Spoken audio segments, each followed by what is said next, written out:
Hello, welcome to Essence Educational GMAT Plus. Today we continue to use our 3 strategies to solve difficult GMAT math questions. Today we will deal with 750 level questions in OG. So I would suggest that you pause this video and try to solve this question by yourself, okay, using 2 minutes. That's the time requirement in GMAT.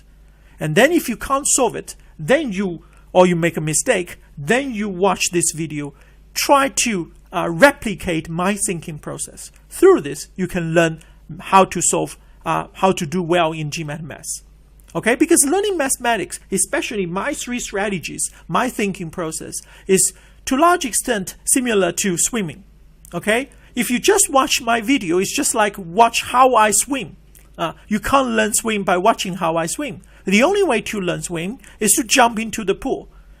And sometimes you have to drink some water, right, in order to learn how to swim. That's exactly what you should do. Okay, so please pause the video now. Excellent. I believe that you guys have tried to solve this problem on your own. Let's solve this question together. First, let's read. The figure shown above consists of a shaded 9-sided polygon. Okay, so this is 1, 2, 3, 4, 5, 6, 7, 8, 9-sided polygon, the shaded region. And the 9 unshaded isosceles triangles. So we have 9 small triangles. And it is isosceles, means 2 sides are equal. For each isosceles triangle, the longest side is the side of the shaded region. So this one is the longest side. Means the other 2 must be equal. So this is telling me this isosceles triangle, the other 2 sides are equal. This one is the longest side. So it's the same for all these 9 triangles. Okay? And the 2 sides of equal lengths are extensions of the 2 adjacent sides of a shaded polygon. So as shown here. So this side, you see, these are extension. So these are on the same line. So what is the value of alpha? Alpha is marked here. This is what the question is asking. So as always, what do? How do we deal with this question?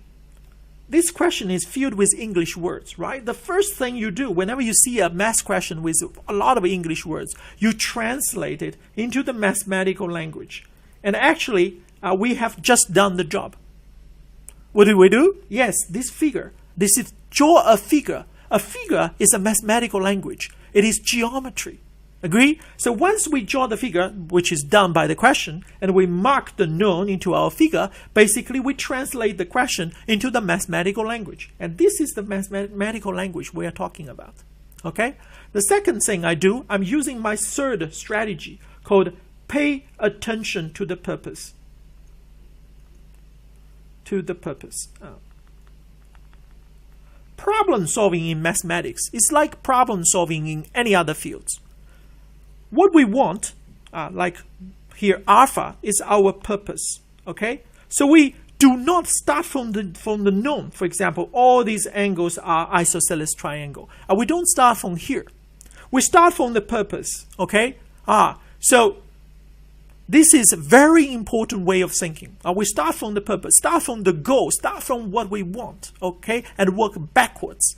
This is very important way of thinking in problem solving, okay? In the future, if we have the chance, I will show you how to apply this thinking process to realistic problems as well. So let's come back. So therefore, in order to solve the question, we do 2 things. After pay attention to the purpose, we do 2 things. First, we try to link the purpose with the known. Remember, any problem solving, especially those well-designed questions, each known has its functionality, okay? So we need to try to link the purpose with the known. Try to utilize this known. Build up the bridge between them. That's the first way. Second way, also you try to think using association, okay? What are the associated, to think of associated theorems, definitions, okay, sometimes common methods. Think of these ways. Okay, this is basically also a step of recalling the knowledge we have learned. Get it? So let's apply this strategy concretely into this problem. So we want to find out alpha. So what I do first, I link with the known. What do we know? This is isosceles triangle. Therefore, as you can see here, this angle, okay, I use a different color. So this blue angle here, this angle, if I call it beta, and this angle must be equal. They must be the same beta, because this is isosceles triangle. Agree? And then they are linked together with this alpha, because we know the sum of all the angle is equal to 180 degrees. Agree? So therefore we know alpha plus 2 beta must be equal to 180. Alpha is our purpose. So what is our new purpose? Yes, beta. Because if we solve beta, we solve the problem. Agree? So this beta becomes our new purpose. Then let's focus on this beta. This is our new purpose. Use our strategy again. What else do you know? As the question is telling you, so these two are extensions. So this angle is also equal to beta. Agree? So this angle is also beta, beta, beta, beta, beta, beta, beta, beta, beta, beta, beta, beta, beta. So all these two sides, all these small angles are equal to beta. All the other in each triangle is equal to alpha. You see, because these two angles must be equal, right? This is the theorem we learned. So from here, what else do we know? And you see, this angle is therefore equal to 180 minus beta. Agree? So it is the same for this one, for this one, for this one, for this one, for this one, for this one, for this one, for this one.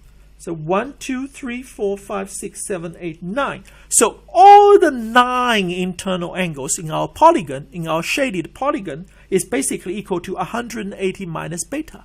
When you think here, can you think of a theorem we learned?